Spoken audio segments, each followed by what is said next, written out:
मैं एसएन सिंह एक बार फिर से आपका एसएन ग्लोरी यूट्यूब चैनल पे हार्दिक स्वागत एवं अभिनंदन करते हैं।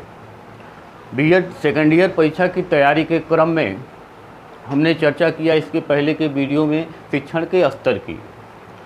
आज हम चर्चा करेंगे कि बुनियादी शिक्षण का जो प्रतिमान है वो किसने दिया, कब दिया, क्यों दिया और कैसे दिया, इसकी चर्चा हम इस वीडियो में करेंगे। तो अगर चर्चा की जाए बुनियादी शिक्षण प्रतिमान की, तो इसको दिया रॉबर्ट ग्लेसर ने। रॉबर्ट ग्लेसर ने दिया और इसको सन 1962 ईस्वी में इसने इसको दिया।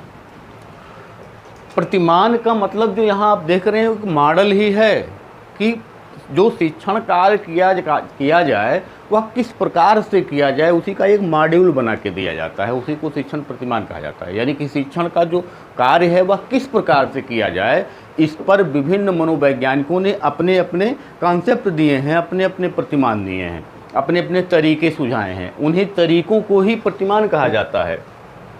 तो रॉबर्ट ग्लेसर ने भी सन 1962 ईस्वी में एक प्रतिमान का विकास किया जिसको कहा जाता है बुनियादी शिक्षण प्रतिमान। बुनियादी शिक्षण प्रतिमान जो है वह सन 1962 ईस्वी में रॉबर्ट ग्लेसर के द्वारा इसको दिया गया।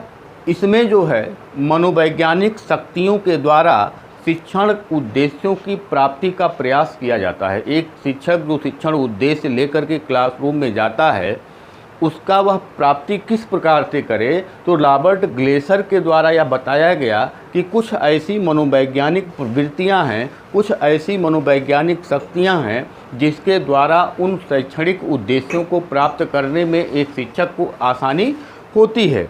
इस प्रतिमान को त्रिध्रुवी जो प्रक्रिया है उसके द्वारा संचालित किया जाता है और इसको 4 बुनियादी तत्वों में बांट करके इसको बताया गया है। यानी त्रिध्रुवी प्रक्रिया जो जॉन डीबी ने दिया था कि जो ये त्रिध्रुवी शिक्षण जो त्रिध्रुवी प्रक्रिया है उसमें एक शिक्षक होता है, एक छात्र होता है, वो पाठ्यक्रम होता है।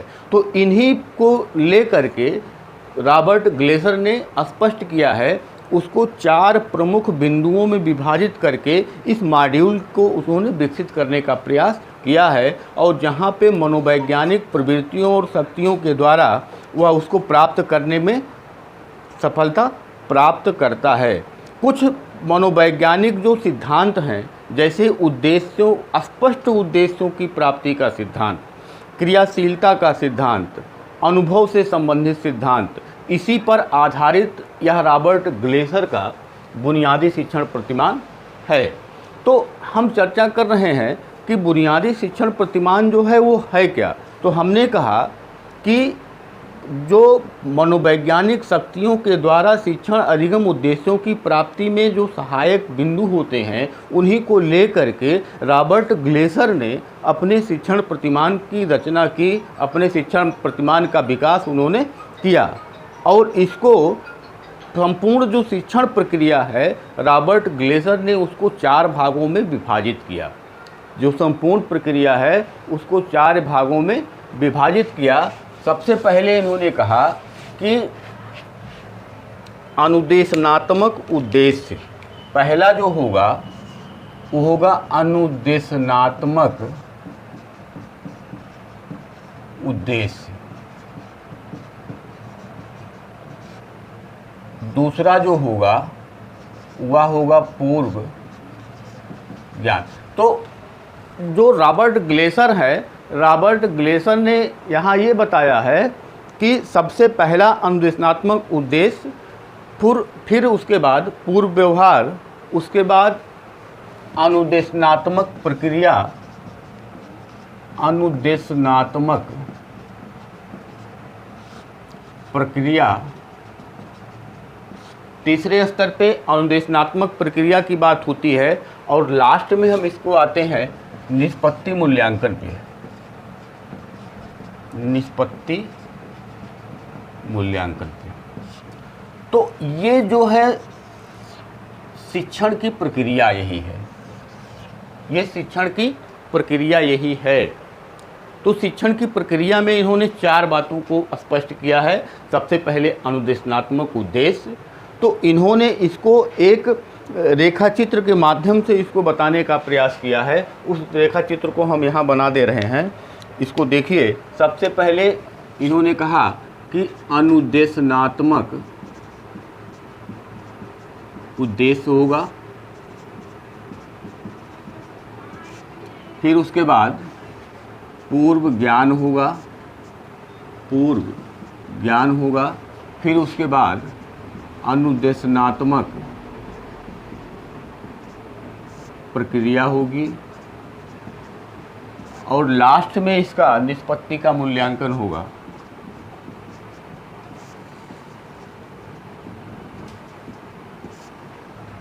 इसको इन्होंने इस प्रकार से बताया है कि ये हो गया अनुदेशनात्मक उद्देश्य, ये हो गया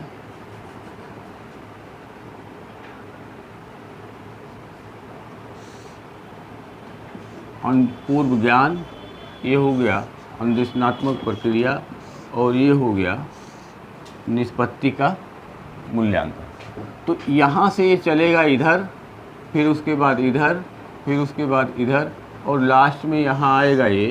तो यहाँ इसको फीडबैक मिलेगा। सबसे पहले अनुदेशनात्मक उद्देश्य, फिर पूर्व ज्ञान, फिर अनुदेशनात्मक प्रक्रिया और उसके बाद निष्पत्ति का मूल्यांकन। यहाँ से इसको प्रति पुष्टि मिलेगा और ये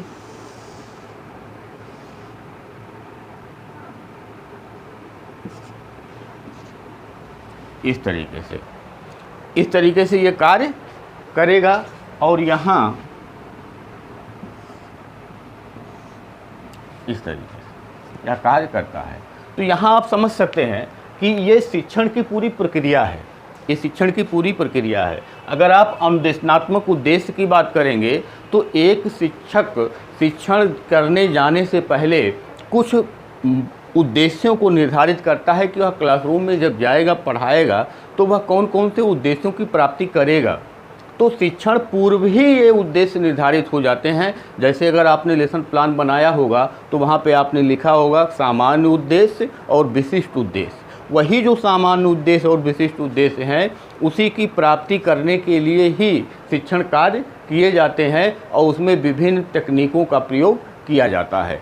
तो ये जो अनुदेशनात्मक उद्देश्य है यह शिक्षण पूर्व ही निर्धारित कर लिए जाते हैं सामान्य और विशिष्ट उद्देश्यों के रूप में, जिसकी प्राप्ति करने के लिए ही एक टीचर क्लासरूम में जाता है और शिक्षण कार्य करता है। उसमें विभिन्न शिक्षण विधियों की, विभिन्न शिक्षण प्रविधियों की, विभिन्न युक्तियों की, विभिन्न शिक्षण सामग्रियों की का जो है वह प्रयोग करता है। तो इस प्रकार से जो निष्पत्ति, जो अनुदेशनात्मक उद्देश्य होता है उसकी प्राप्ति के लिए ही शिक्षण कार्य किया जाता है। दूसरे पे आता है पूर्व ज्ञान। बिना हम उसको जाने, जब तक हम उस बच्चे को जानेंगे नहीं कि जो हम सिखाने बच्चे को गए हैं उसको सीखने के लिए उसके पास पहले से कुछ है कि नहीं है, वो जो हम बिल्डिंग खड़ा करने का प्रयास करेंगे, उसको नया कुछ समझाने का प्रयास करेंगे, वह उसको एक्सेप्ट करने के योग्य है कि नहीं है, उसकी क्षमता क्या है, उसकी योग्यता क्या है, उसकी आयु क्या है, वह कितना तैयार है, या हम जानने के लिए क्या करते हैं, उसके पूर्व ज्ञान का हम पता लगाते हैं कि वह हमको वहाँ पे किस स्तर का शिक्षण करना है कि जिसके द्वारा वह समझ सके और एक शिक्षक के जो शैक्षणिक उद्देश्य है उसकी प्राप्ति हो सके। तो वह उस बच्चे के पूर्व ज्ञान को जानकारी करने का प्रयास करता है, जानकारी करने का प्रयत्न करता है कि उसको किस विधि का प्रयोग करे, किस प्रविधि का प्रयोग करे, किस युक्ति का प्रयोग करे, किस सिद्धांत का प्रयोग करे और किन किन शिक्षण अधिगम सामग्रियों का प्रयोग करे कि जिससे सरलतम रूप में ही, सहज रूप में ही वह बच्चा उसकी बात को समझने योग्य हो जाए। इसके लिए उस शिक्षक को क्या करना होता है, उस बच्चे के पूर्व ज्ञान की जानकारी लेनी होती है। तो दूसरा जो स्तर रॉबर्ट ग्लेसर ने बताया, वह बताया कि पूर्व ज्ञान, बच्चे के पूर्व ज्ञान को जानकारी करना होता है एक शिक्षक के द्वारा। तीसरे स्तर पे जब हम जाएंगे अनुदेशनात्मक उद्देश्य, अनुदेशनात्मक प्रक्रिया के बारे में, तो यहाँ जो शिक्षण अधिगम की पूरी प्रक्रिया है, बच्चे के पूर्व ज्ञान को जान करके पूर्व में जो निर्धारित उद्देश्य हैं उसकी प्राप्ति को ले करके एक जो पूरा आदर्श एक सिचुएशन क्रिएट किया जाता है, एक ऐसी परिस्थिति का निर्माण किया जाता है जिससे बच्चा वहाँ ज़्यादा से ज़्यादा ज्ञान प्राप्त करने में सक्षम हो, सफल हो। वही जो पूरी प्रक्रिया होती है, यानी यही एक कार्यकारी प्रक्रिया है, कार्यकारी चरण है उस शिक्षण का, जहाँ पे शिक्षक और छात्र के बीच अंतःक्रिया के द्वारा उस छात्र के व्यवहार में परिवर्तन लाने का प्रयास एक शिक्षक करता है। वही जो चरण है उसी को अनुदेशनात्मक प्रक्रिया कहा जाता है, यानी यही कार्यकारी चरण है उस शिक्षण का, जहाँ पे शिक्षक पढ़ाता है और छात्र पढ़ता है। अगले उसमें जब जाएगा, अब यहाँ पे वह शिक्षक जो है अपनी बात को बता चुका, कह चुका, पढ़ा चुका, शिक्षण कार्य कर चुका, उसके बाद वह क्या करता है, निष्पत्ति का मूल्यांकन करता है कि अभी तक हमने जो उद्देश्य निर्धारित करके इतने कार्य किए वह कहाँ तक सफल हुआ कि नहीं हुआ, इसकी जानकारी वह निष्पत्ति मूल्यांकन में प्राप्त करता है। और इस निष्पत्ति मूल्यांकन के द्वारा उसको क्या मिलती है, प्रतिपुष्टि मिलती है, फीडबैक मिलता है कि हाँ हमने यहाँ तक अपने उद्देश्यों को प्राप्त कर लिया है। तो इस प्रकार से यह एक सर्किल के रूप में यह चलता रहता है। तो बुनियादी शिक्षण प्रतिमान जो है वो रॉबर्ट ग्लेसर ने सन 1962 में दिया। तो इसमें आपको अगर रॉबर्ट ग्लेसर के बुनियादी शिक्षण प्रतिमान के बारे में आपसे अगर पूछा जाएगा तो आप इन्हीं पांचों का व्याख्या कर देंगे।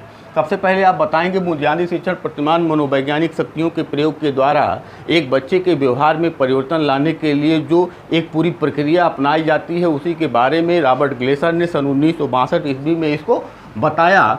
और उसके बाद आप इसका अनुदेशनात्मक उद्देश्य क्या है, पूर्व ज्ञान क्या है, अनुदेशनात्मक प्रक्रिया क्या है, निष्पत्ति मूल्यांकन क्या है, प्रतिपुष्टि क्या है, इसकी चर्चा आप वहाँ हेडिंग डाल के आप कर देंगे और आपका ये क्वेश्चन एकदम कंप्लीट हो जाएगा। और साथ में आप यहाँ डायग्राम भी इसका आप खींच देंगे।